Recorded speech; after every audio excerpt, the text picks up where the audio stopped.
we ready?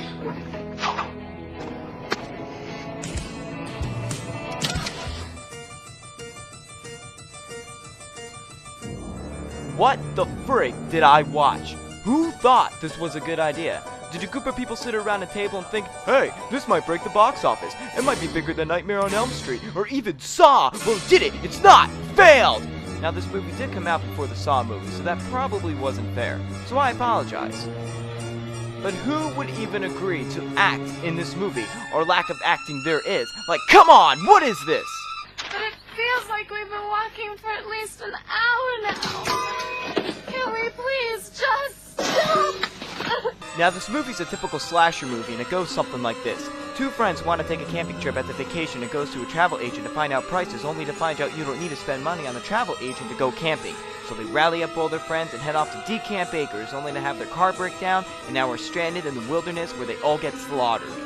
And this whole time, you don't know anybody's name. You have to be 15 minutes in the movie to find out one character's name. There's no foundations. You don't know who these people are, what they do, how they're friends, anything. So once 15 minutes pass, you just want them all to die so the movie will be over so you can go back to your virtual life in The Sims 3.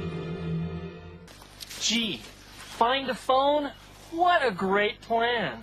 In case you haven't noticed, we're out in the middle of nowhere. Yeah. Whose stupid idea was it anyway? Hey, we all agreed to do this. We didn't agree to do anything. You Shut up, Candace! It's not me who has the problem! I'm your problem now, bitch! Hey, everybody shut up before I have to pummel. I still don't know what his character is supposed to be.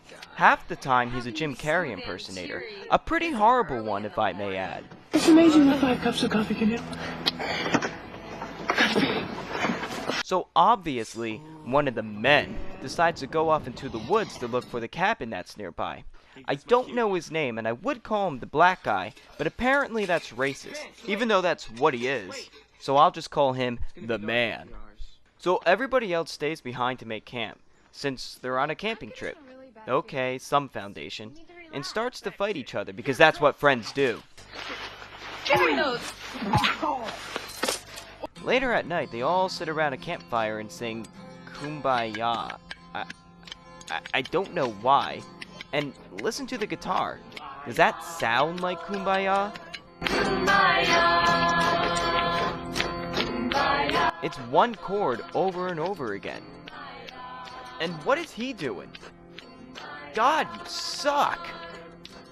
Ah, I can't take any more of this. Oh, shit.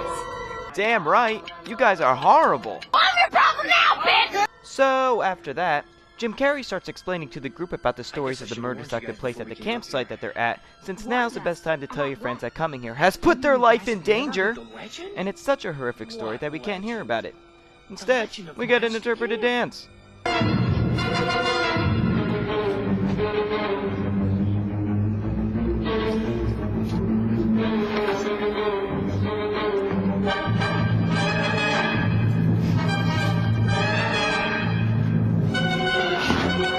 In the meantime, the man found the cabin, or a cabin, I don't really know, only to be surprised that a tall, attractive woman was chopping wood outside.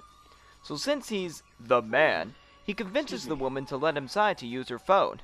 Yeah, I guess that's what they call it now. That didn't make sense. Alright. So when he's inside, he calls the cops while the woman mixes drinks with her, mixer. And when the man turns around to take the drink, he realizes she's a man. Yeah, a transvestite. I'm just a sweet transvestite.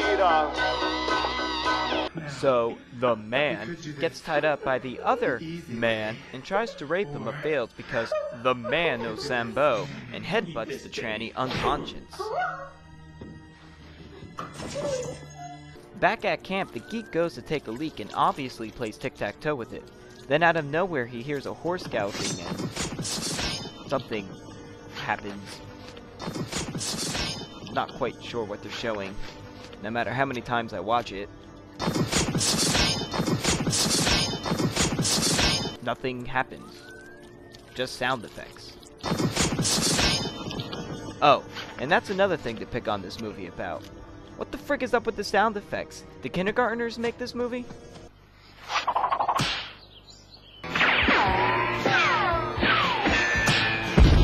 Let's get the hell out of here. So the geek's hanging out with his chick, and oh my god, what is going on? Seriously, what are we watching? A girl thrashing to the music? Oh, the geek's bleeding out of his neck. I guess that's what the horse did to him. Since that's what horses do. I'm your problem now, bitch! So after having his neck sliced open, they duct tape it to stop the bleeding and now has to write with a pen and paper that he just conveniently has in his pocket. That would make sense though, since he is a nerd. And after that whole scene of the friend almost getting decapitated, they go back to sleep and don't even care what happened. Huh, not like I care either. This movie's crap!